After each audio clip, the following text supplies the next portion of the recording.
From Wikipedia, the free encyclopedia. Furiosa, a Mad Max saga. Theatrical release poster. Directed by George Miller. Written by George Miller. Nicola Thuris. Based on characters by George Miller. Byron Kennedy. Nicola Thuris. Produced by Doug Mitchell. George Miller. Starring Anya Taylor-Joy, Chris Hemsworth, Tom Burke, Alila Brown. Cinematography Simon Duggan. Edited by Elliot Knappman. Margaret Sixel. Music by Tom Halkenborg. Production companies: Kennedy Miller Mitchell. Domain Entertainment. Distributed by Warner Brothers Pictures, worldwide. Universal Pictures 1-2, Australia and New Zealand. Release dates: May 15, 2024, Cannes. May 23, 2024, Australia. May 24, 2024, United States. Running time 148 minutes. 3 countries: Australia, United States. Language English. Budget $168 million. 45. Box office $173.80 million. 67. Furiosa, a Mad Max saga is a 2024 post-apocalyptic action film directed and produced by George Miller, who wrote the screenplay with Nicola Thuris. It is the fifth installment in Miller's Mad Max franchise, and the first not focused on series protagonist Max Rokitansky, instead acting as both a spin-off prequel to Mad Max, Fury Road, 2015, and an origin story for the Fury Road character Furiosa, portrayed by Anya Taylor-Joy and Alila Brown in the prequel. Set years before the events of Fury Road, the film follows the title character's life for over a decade, from her kidnapping by the forces of warlord Dementis, Chris Hemsworth, to her ascension to the rank of Imperator. Tom Burke also stars as Praetorian Jack, a military commander who befriends Furiosa.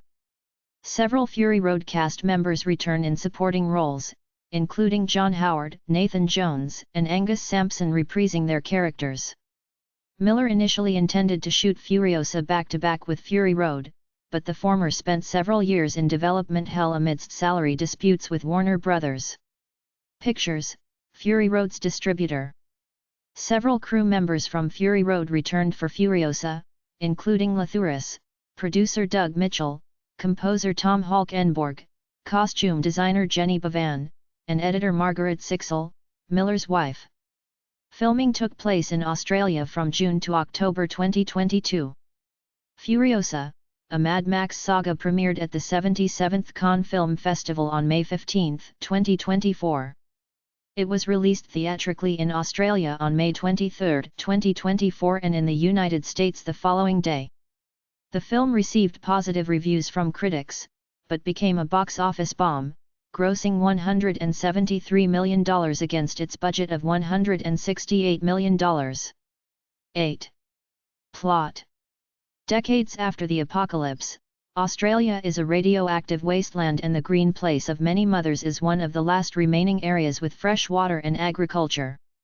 Raiders uncover the green place while two children, Furiosa and Valkyrie, are picking peaches. Furiosa tries to sabotage their motorcycles, but the raiders capture her as a prize for their leader, Dementis of the biker horde. Mary, Furiosa's mother, pursues them to the horde's camp to rescue Furiosa, but Dementis tracks them down. Mary stays behind to buy Furiosa time to escape and gives her a peach pit to remember her by, but Furiosa refuses to leave Mary behind.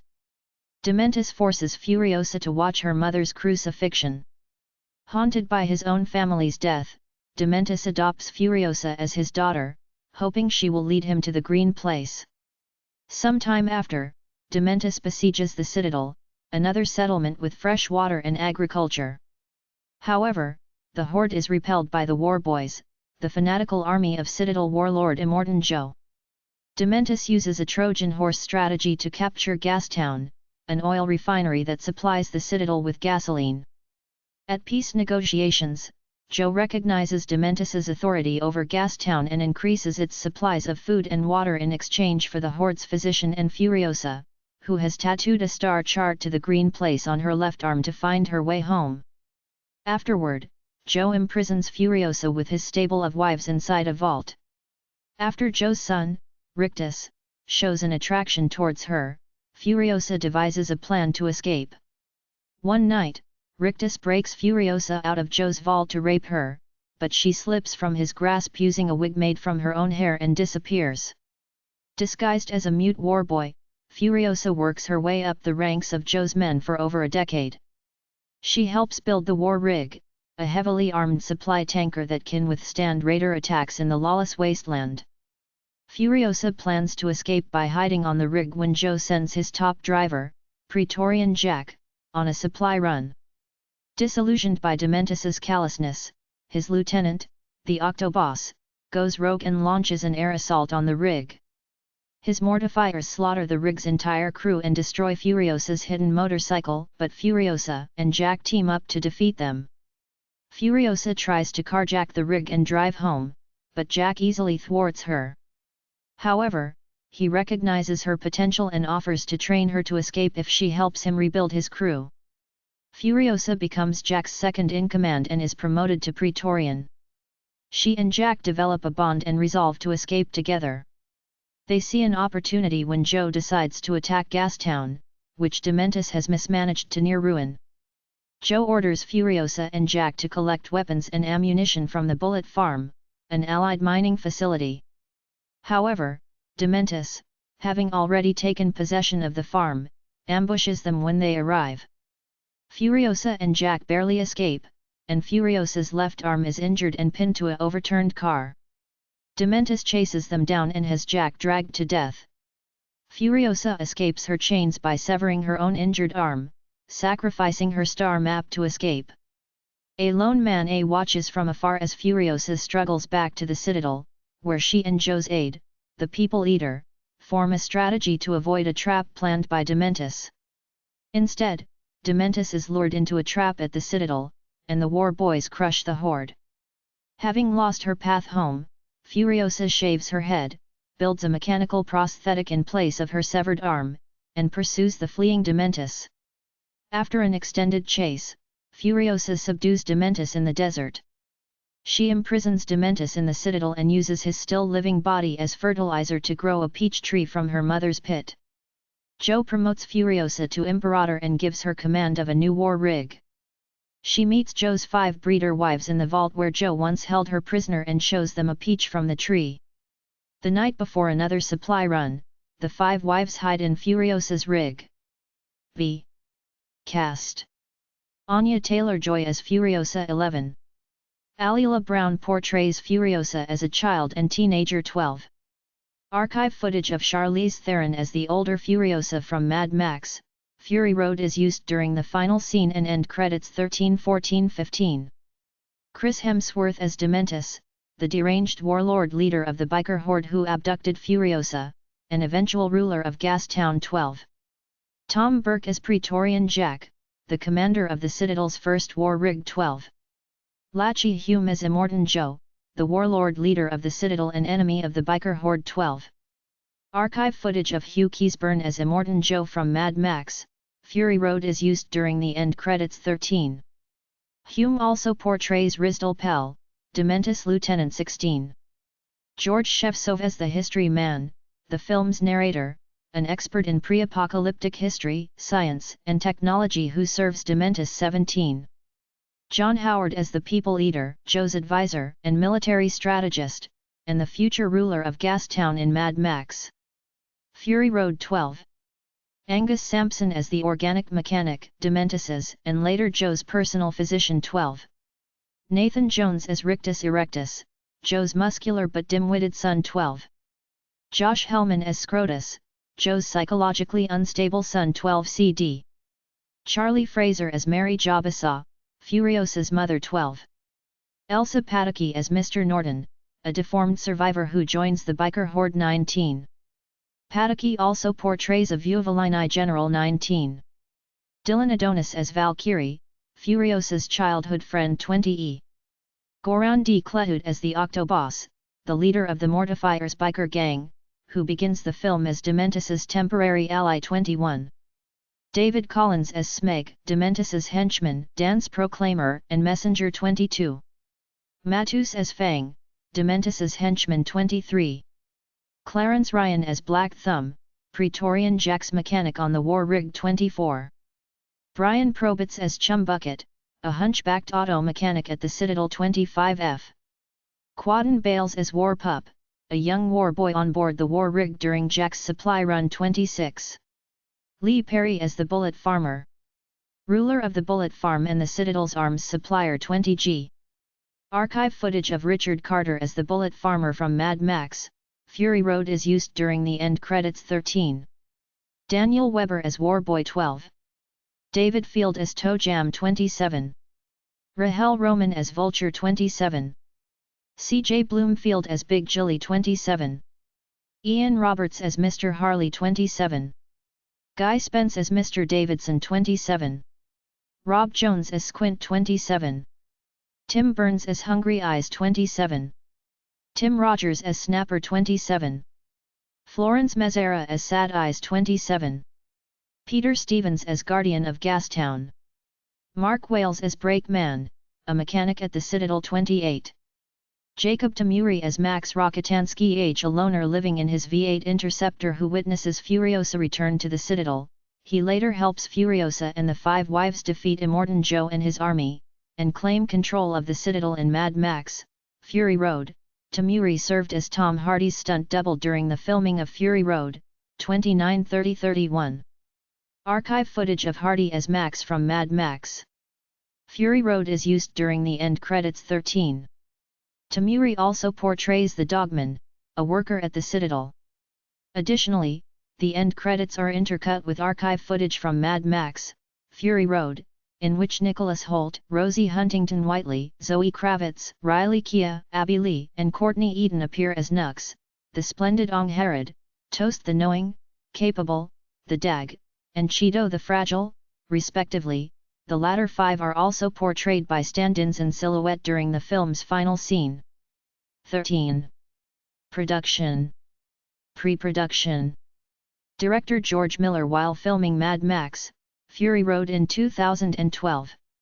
Director George Miller and CO writer Nicola Thuris spent over 15 years writing the script for Mad Max Fury Road, 2015, and developed backstories for every character, particularly CO protagonist Imperator Furiosa. 32 Miller and Lathuris eventually wrote a Furiosa-centered screenplay, which actress Charlize Theron used as a reference for her performance in Fury Road. 33 According to Miller, Furiosa probably takes place after Mad Max Beyond Thunderdome, 1985, but the Mad Max franchise has no strict chronology. 34 The first trailer of the film, released on November 30, 2023, stated that Furiosa takes place 45 years after the collapse. 35. In July 2010, Miller announced plans to shoot Fury Road back-to-back with a live-action prequel film entitled Mad Max Furiosa, but, during pre-production, it was decided to only shoot Fury Road. 36 At one point, Miller and Lathuris hoped to turn the Furiosa screenplay into an anime film directed by Mahiro Maeda, who had previously worked on the Animatrix, 2003, Neon Genesis Evangelion, 1995-96, and Porco Rosso, 1992. 37 38 39. In May 2015, Miller stated that if Fury Road became successful, he would develop 2 more films. 40 In November 2017, Miller's production company filed a lawsuit against Warner Bros. Over a Fury Road salary dispute, which delayed the production of any additional entries in the franchise. 41 In July 2019, Miller revealed that a Furiosa film was still being planned in addition to 2 Mad Max sequels. 42. By March 2020, Miller and Warner Bros. Settled their lawsuit and began casting the Furiosa prequel, which Miller intended to make after 3,000 Years of Longing, 2022. It was reported that the film would take place over a time frame of 15 years, depicting Furiosa's backstory of how she was displaced from her home and spent her life trying to get back. 33. Multiple Fury Road crew members agreed to return for the film, including composer Tom Halkenborg, costume designer Jenny Bavan, editor Margaret Sixel, makeup designer Leslie Vander Walt, production designer Colin Gibson, no relation to original Mad Max star Mel Gibson, and sound mixer Ben Osmo. Bavan, Sixel, Vander Walt, Gibson, and Osmo had all previously won Academy Awards for their work on Fury Road. 11:43, 44, 45 In 2020, Miller said that the semi-retired John Seale had agreed to return as cinematographer, but Seale retired after shooting Miller's 3,000 Years of Longing, explaining that he wanted to spend more time with his grandchildren. 32:46 Simon Duggan took over as Furiosa's cinematographer. 47, 48, 49 George was definitely looking to find an Australian cinematographer, Duggan recalled. PJ Fueton told him, "Look, it's a no-brainer, just get Simon to come in and do it," and George trusted him.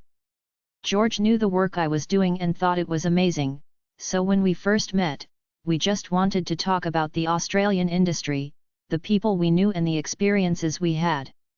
And we knew that Fury Road was the starting point to the look and feel of what Furiosa was going to be, but only a starting point. 49.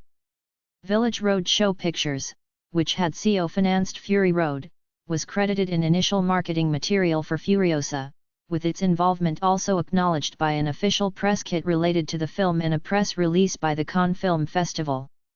50, 51, 52 However, following its premiere, all mentions of the company were omitted from promotions and the film itself.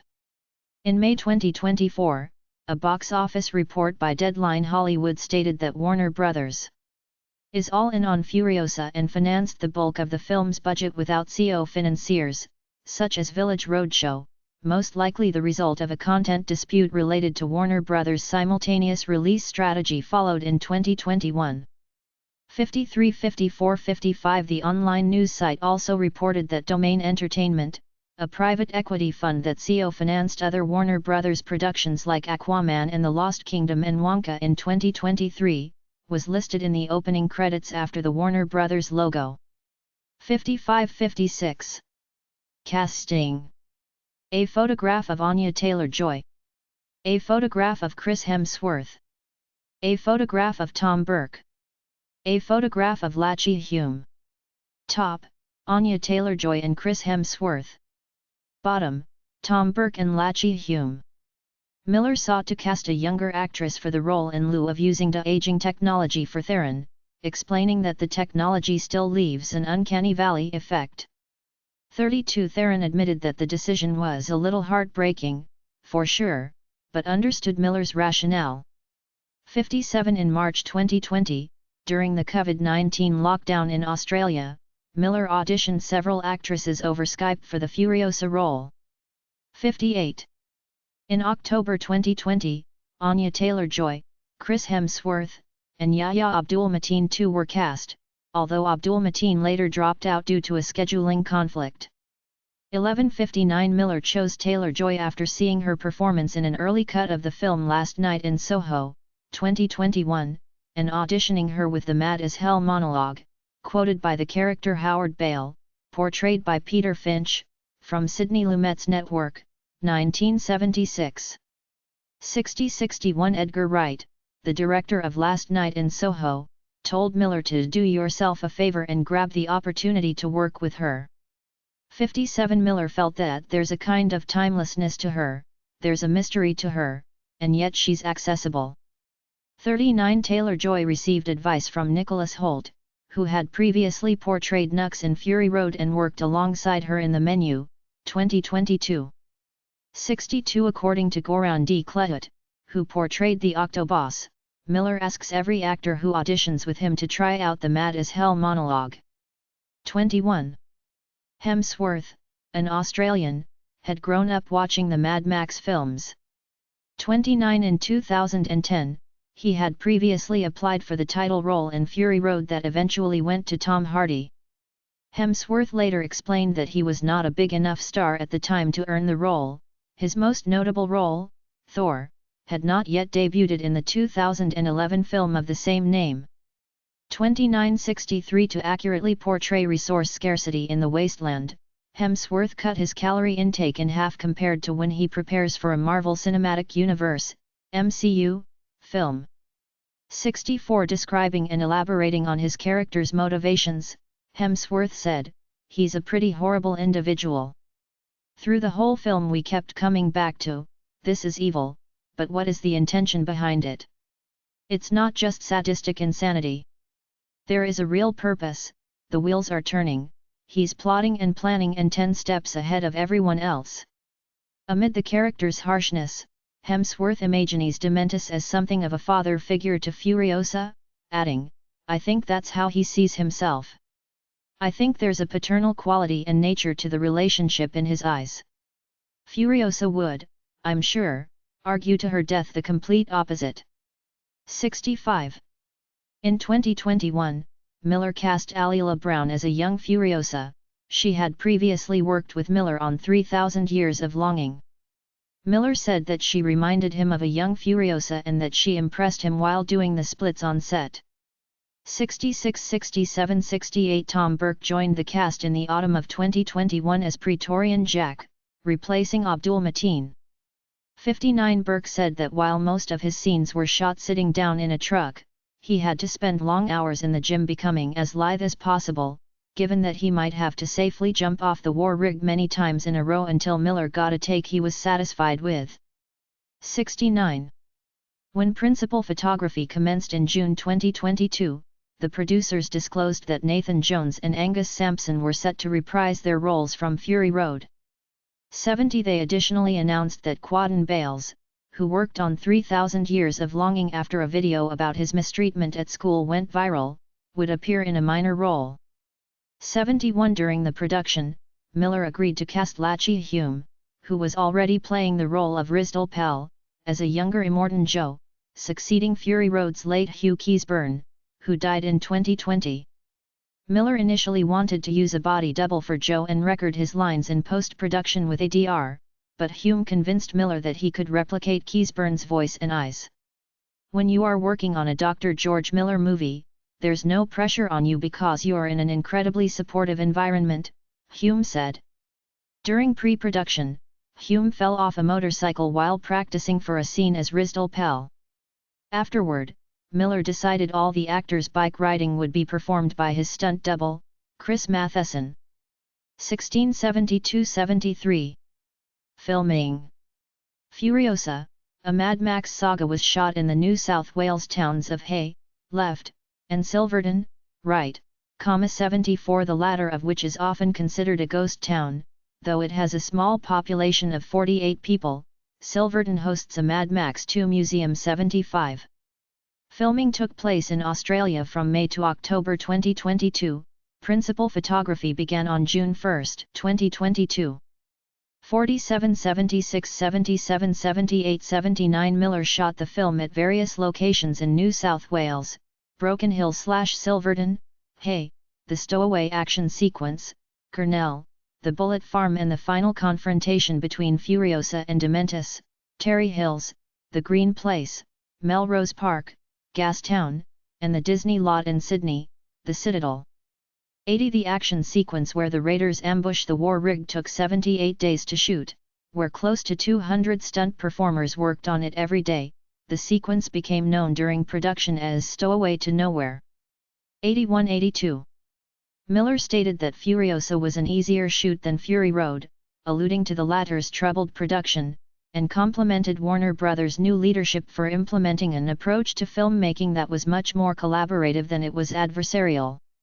83 Burke said that Miller wanted a different kind of filming style from Fury Road, which used short takes and long cuts. He noted that Miller specifically wanted to shoot the scene where Dementis taunts Jack and Furiosa in one take. 69. In lighting most of Furiosa's exterior shots, Duggan and gaffer Sean Conway recognized that nearly all of our story would be told during daytime, so everything relied on sunlight, Duggan said. And because we were in mid-El Nino, the weather during the shoot was unpredictable, with pouring rains and winds up to 50 miles per hour. So, we added a lot of artificial light to create sunlight, which helped us create a harsh look that was quite different than what you'd expect. 49. To augment their locations' natural light, the filmmakers relied on a uniform approach, employing an array of 618 kHmi pars at varying degrees of spot. The 6 pars were mounted to 3 heavy-duty telescopic handlers that were easily movable and could withstand the conditions, and the lamps were protected from the rain, Duggan noted.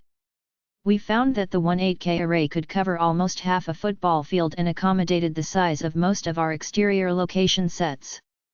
We could put the light wherever we wanted to, whenever the sun was coming in and out, we'd follow and match that direction. 49. He continued, George told us we weren't going to wait for anything to light our sets, so we had to be prepared with one solution. And that meant we didn't have to stop shooting, we could just keep on going. Of course, we always oriented the sets, or our camera, to make use of side light or backlight from the actual sun, but the brute power of those pars gave us all the light we needed. 49.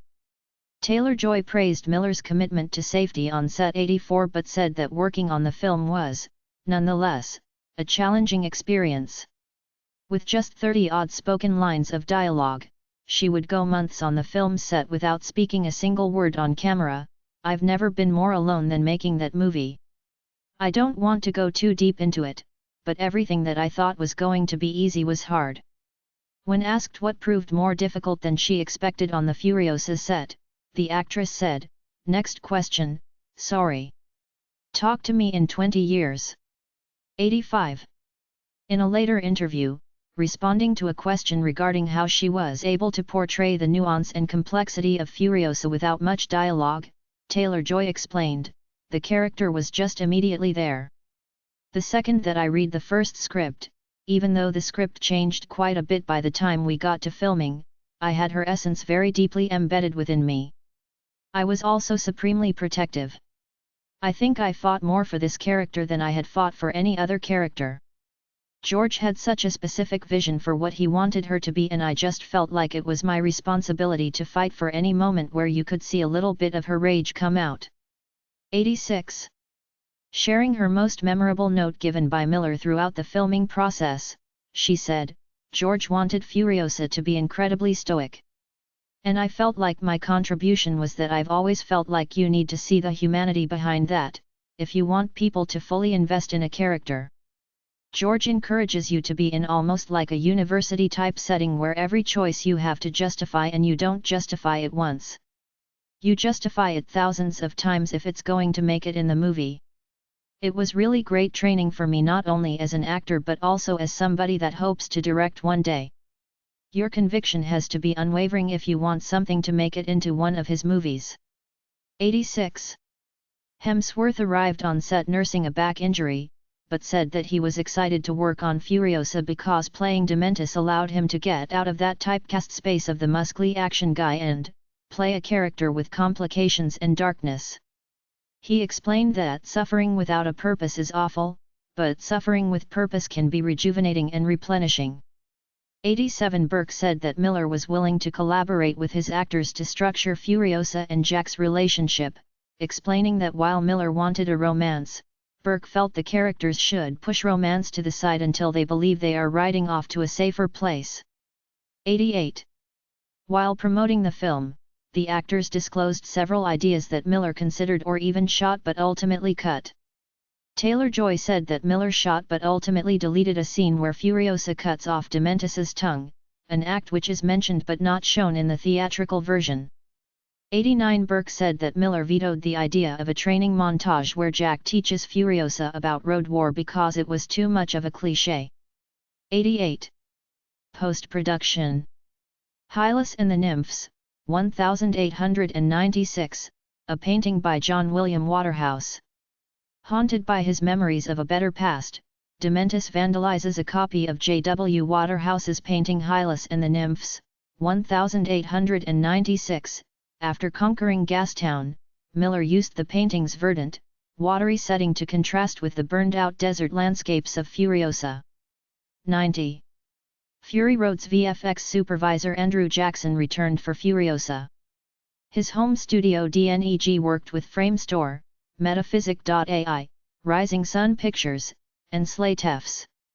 91, 92, 93, 94 He had received an Academy Award nomination for Fury Road and subsequently won the Oscar for Tenet, 2020. 95 Jackson said that Furiosa leans much more heavily than Fury Road on visual effects and that Miller completely embraced the idea that CG is the way to go to build worlds and do whatever we need to do in post. 96. In addition to traditional CGI work, such as augmenting backdrops and stitching together the work of multiple stuntmen who shot their scenes separately for safety reasons, Jackson used VFX to heighten certain action scenes, such as the stowaway action sequence, where VFX animated the Octoboss's demise and the final chase sequence, where a CGI version of Furiosa's, otherwise practical, car was used to animate things just far too dangerous to be doing with a real car, like side-swiping motorbikes. 97, 98, 99 VFX helped generate a feeling of movement by making background elements move faster and animating flying equipment like the Octoboss's rippling black parachute. 96. As Furiosa ages from a child to a young woman over the course of the film, Miller and Jackson hired Rising Sun Pictures to use machine learning, a non-generative form of artificial intelligence, to blend Taylor-Joy's and Brown's faces together. 96 Taylor-Joy said that Miller wanted the transition to be seamless. She spent 2 days shooting with Rising Sun so that they could map her facial expressions. By her estimate, at the start of the film, about 35% of Brown's face was modified to look like her own, a figure that increased to 80% during Brown's final scenes in the Citadel. 94 Additionally, in Taylor-Joy's early scenes in the Citadel, her eyes were partially modified to look more like Brown's. 96 Taylor-Joy stressed that the Actors Union went on strike in part to demand better regulation of AI tools and that Miller's use of AI was consensual. 94 Metaphysic.ai performed a similar function for the Bullet Farmer, blending Lee Perry's facial features with those of the late Richard Carter, who portrayed the Bullet Farmer in Fury Road. 96. Impact on the Australian film industry. According to the Australian Broadcasting Corporation, ABC, Furiosa was the most expensive film in Australian history, with a budget of $333.2 million. 39 over 3,000 people worked on the film, including some ex-convicts who were hired as supporting artists. 39 100 In addition, to take advantage of Australian tax credits for VFX work, DNEG opened a Sydney branch to spearhead special effects work on Furiosa. It estimated that the office, once fully staffed, would employ up to 500 VFX artists. 101. The film was awarded extensive government subsidies, including a filming incentive from the New South Wales government and various offsets from the federal government. 39 Miller said that government support made shooting in Australia possible. 102 Queensland University of Technology professor Amanda Lotz estimated that Screen NSW contributed $50 million in direct subsidies to Furiosa's budget. 103 Furthermore, the federal government offers all qualifying films a tax rebate equivalent to 40% of the amount of money the production spends in Australia. 104 Lotz estimated this federal rebate at $133 million. 40% of $333.2 million, 103 and NSW Premier Gladys Berejiklian said that she hoped Furiosa would contribute $350 million to the Australian economy. 102 Although a May 2024 ABC report estimated the size of the NSW filming incentive as $175 million, over half the film's reported budget, the ABC subsequently amended its report to remove that estimate. 39 other reports suggested that the $175 million figure applies to the total size of the NSW subsidy fund, spread out over 5 years, and not to Furiosa specifically. 102. Furiosa's VFX artists allowed production to keep shooting in Australia even though the weather in New South Wales was not ideal for a desert-based film. 97 By contrast, Miller had to move the Fury Road shoot from Australia to Namibia because rain caused wildflowers to grow in the Australian desert, which would not have happened in a post-apocalyptic wasteland. 105 According to Framestore, during the opening chase sequence where Mary tracks Furiosa's kidnappers through a series of sand dunes, we ended up pretty much having to replace all of the ground. 97 Colorist Eric Whip, who also worked on Fury Road, said that because the desert scenes needed to look like Namibia and there was a huge mix of sunny and cloudy days during the shoot, a lot of the backgrounds in this film are full CG. 106. Music. Main article, Furiosa, a Mad Max Saga, soundtrack. Fury Road composer Tom Holkenborg, also known as Junkie XL, returned to score Furiosa, as his third collaboration with Miller after Fury Road and 3000 Years of Longing. 107 Holkenborg moved to Sydney to pen the score and also helped prepare the final mix. 107-108 He explained that because Furiosa was a character-driven film, the film's score had to be character-driven as well. Musically, everything was being told from a first-person perspective, which is being her Furiosa, how she watches the world around her, the wasteland, its cruelties. 108. Holkenborg added that Miller wanted a way more subtle score for Furiosa than Fury Road 107, the latter of which was just massive action over 48 hours and an over-the-top rock opera. 109 In particular, Miller vetoed reusing the song Brothers in Arms from Fury Road, which plays when Max and Furiosa help each other escape the Rock Rider Canyon, during the Bullet Farm action sequence because he wanted to focus the audience's attention on the fact that Furiosa was willing to sacrifice her best chance at finding the green place to save Jack's life, and directed Holkenborg to use Fury Road's musical motifs for the green place instead. 109 Miller explained that the Bullet Farm sequence needed to be kind of a love story in the middle of an action scene.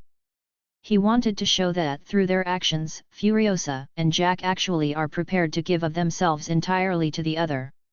110.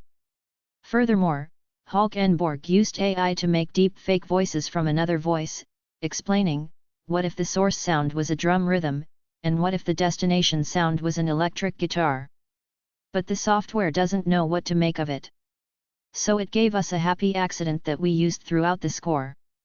111 Warner Brothers in-house record label Water Tower Music released the official soundtrack album on May 17, 2024. 112.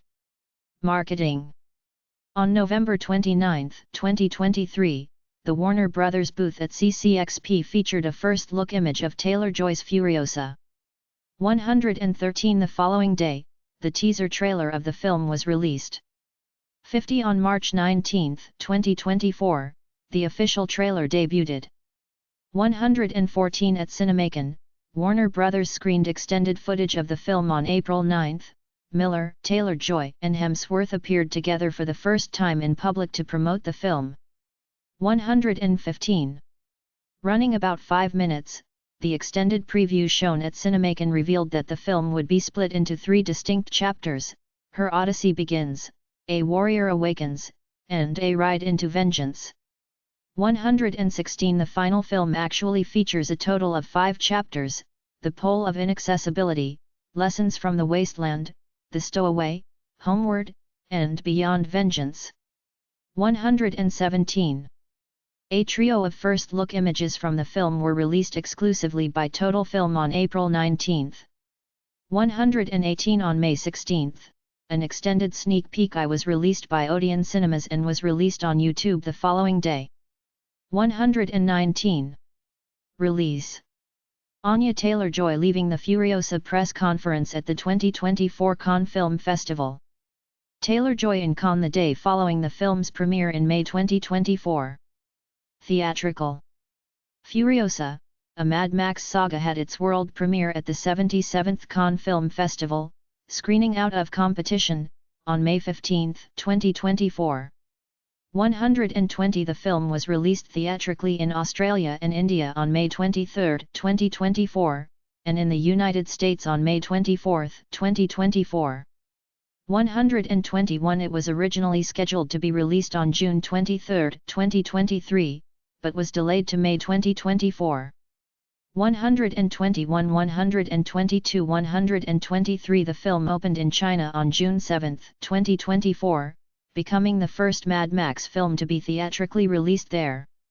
124, 125, 126. Home media. In May 2024, on the Happy Sad Confused podcast, Miller confirmed that the film would be receiving a black and white treatment, similar to what he did for Fury Road, referred to as the Black and Chrome Edition, in 2016, expressing his interest in black and white as a format for film. 127. The film was released on VOD and digital platforms on June 24. 128. Following its digital release, it was reported that Furiosa led the home viewing charts. The film came in at number 1 on the iTunes VOD chart for July 1 and held the same position on the Fandango at Home chart J for the week of 24-30 June. 129, 130, 131. It was released on 4K UHD, Blu-ray, and DVD on August 13.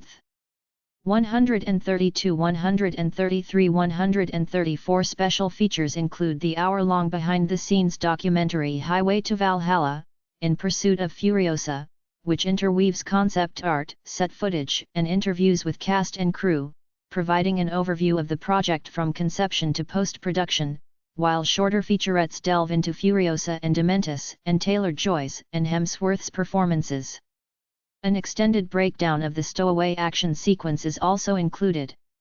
The disc is rounded out by a featurette on the film's vehicular designs and their construction. 135. The same day, Furiosa, a Mad Max Saga Black and Chrome edition was released simultaneously on 4K Ultra HD Blu-ray and digital streaming, and is also featured in the Mad Max 5 Film 4K Collector's Edition, which was released on September 24. 136, 137, 138, 139. The film became available for streaming on Max on August 16. 140. Reception. Box office. Furiosa, a Mad Max Saga grossed $67.5 million in the United States and Canada, and $105.3 million in other territories, for a worldwide total of $172.8 million. 6-7. The film's box office performance has been deemed a failure. Critics and film pundits noted that the franchise's limited appeal in general and prequels, in particular, contributed to poor box office performance. 141, 142, 143, 144. Variety reported that industry insiders estimated that Furiosa needed to gross $353.75 million to turn a profit and that it would end up losing $75.95 million for the studio and its CO funders. However, a Warner Brothers spokesperson claimed that the film had a lower break-even point. 145. As much as half of the film's budget was covered by the NSW and Australian federal governments. 39. Performance. In the United States, Furiosa's $32.3 million gross in its 4-day opening weekend was described as disappointing. Industry analysts had projected $40 million. 146, 147 of that $32.3 million, the film earned $10.4 million on its first Friday. 148 including an estimated $3.5 million from Thursday night previews, the latter of which was similar to the $3.7 million made by Fury Road. 149, 150. Although Furiosa was the highest grossing film during the Memorial Day weekend, beating the Garfield movie and Site 147, that weekend had the lowest total box office receipts since 1995, and Furiosa was the lowest grossing film to finish in first over Memorial Day since Casper, $22 million before inflation adjustment, also released in 1995. 55, 146, 147, 151. Furiosa's $10.8 million second weekend, a 59% drop from the opening weekend, excluding Memorial Day itself, was also considered a disappointment, as the Garfield movie dropped only 42% and won the weekend. For comparison, Fury Road had a 46% drop in its second weekend. 152, 153, 154 as a whole, ticket sales for that weekend were down 65% from 2023. 155 domestic receipts fell an additional 61% in the third weekend, when Furiosa was pre-scheduled to surrender its premium large format screens, which are typically booked months in advance, to the premiere weekend of Bad Boys: Ride or Die. 156, 157, 158 Furiosa's domestic box office relied heavily on PLF screens. 55. Internationally, Furiosa grossed $33.3 million in the first 3 days. 159 industry analysts had projected $45 million. 160 a week prior, the film had opened at number 1 in Australia, earning AUD $3.33 million. 161 during its second weekend, Furiosa performed relatively better in international markets, grossing $21 million, which Deadline Hollywood called a good 38% drop, but coming off a low base. 162 The film premiered in Japan on May 31, 2024, 1 week behind the United States, and became the first non-Japanese film of 2024 to debut at number 1.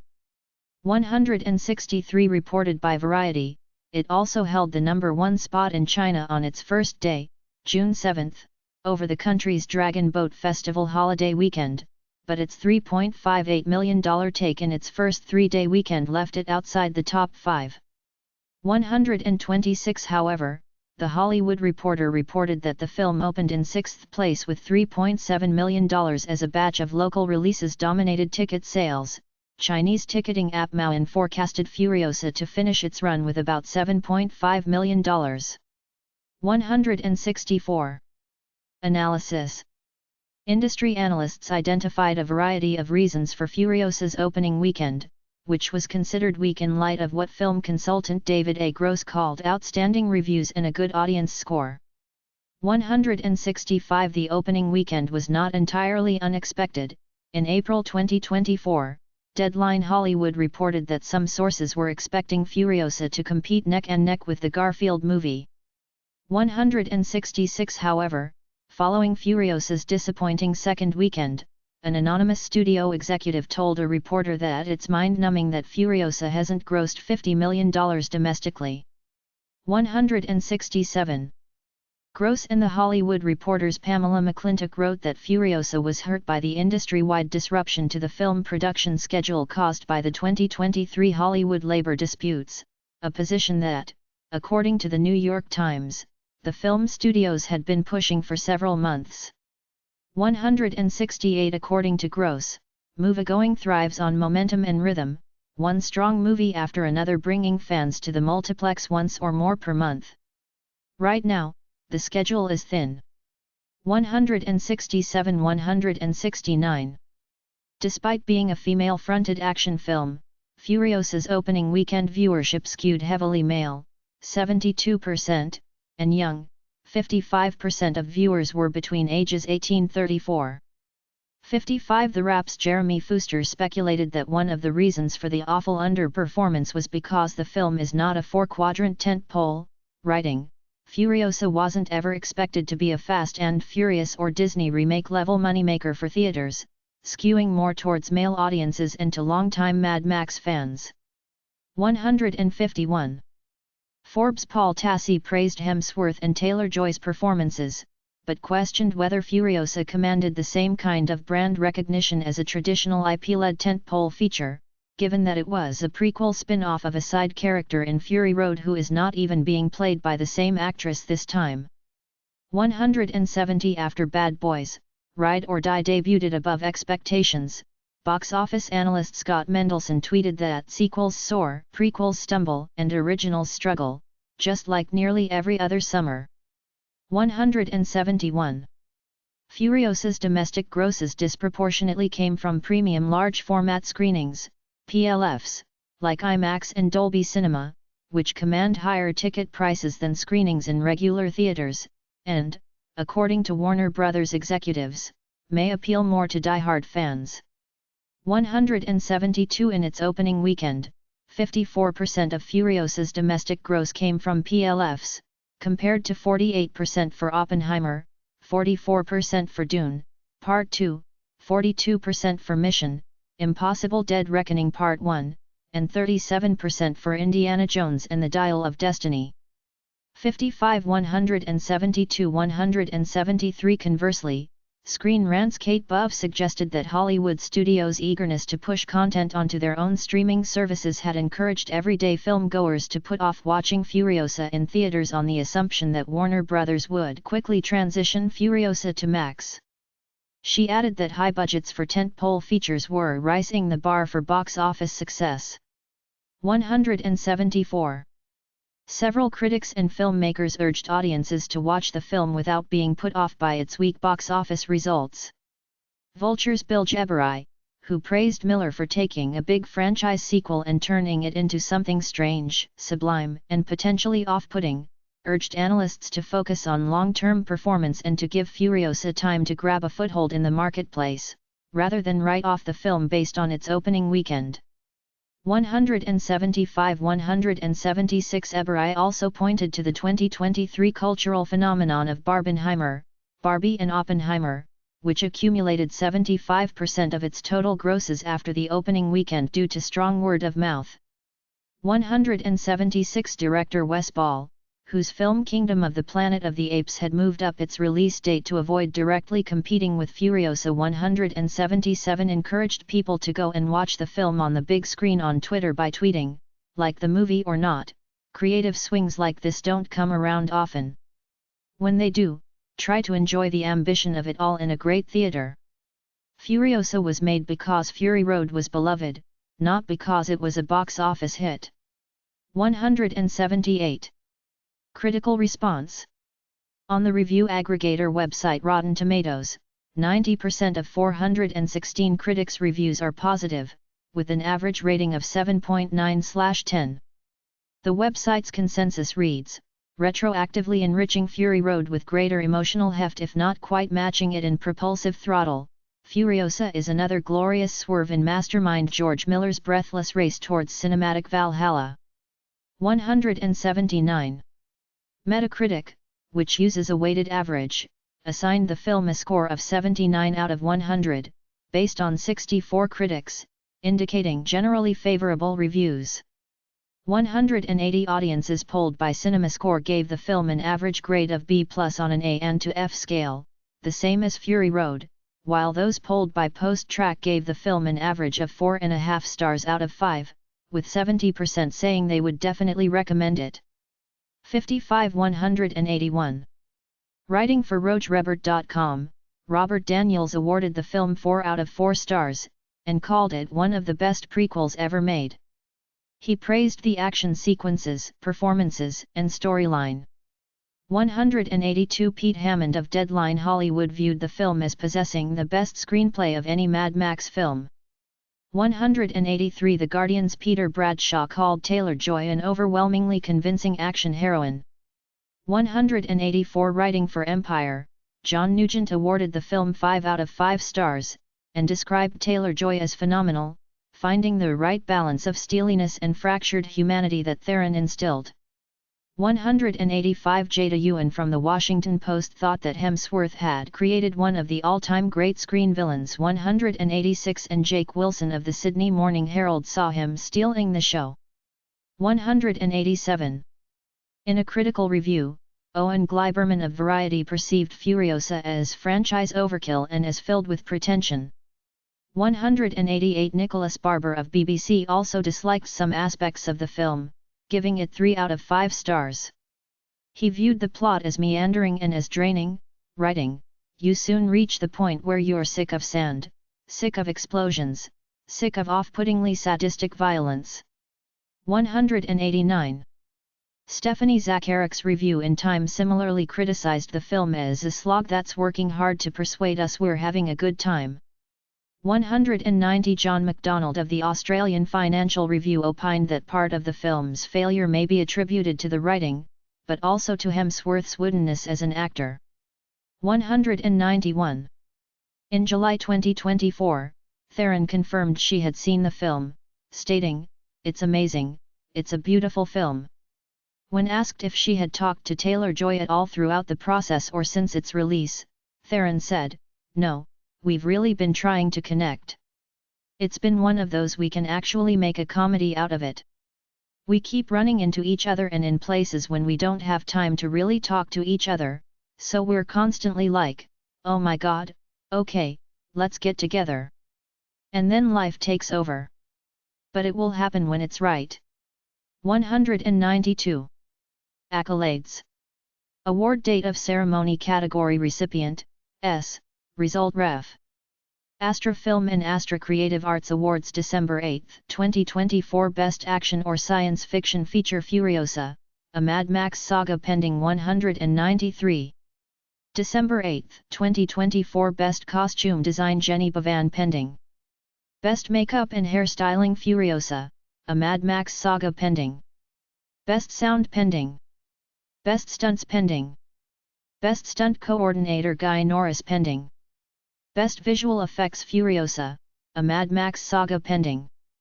Astra Mid-Season Movie Awards July 3, 2024 Best Picture nominated 194. 195. Best Director George Miller nominated. Best Actress Anya Taylor-Joy runner-up. Best Supporting Actor Chris Hemsworth nominated.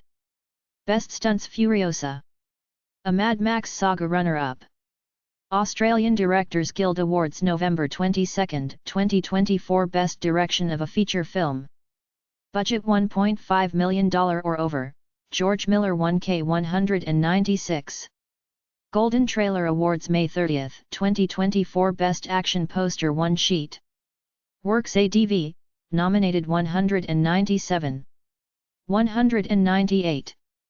Best Fantasy/Adventure Home, X/AV, nominated. Summer 2024 Blockbuster Trailer Park Group nominated.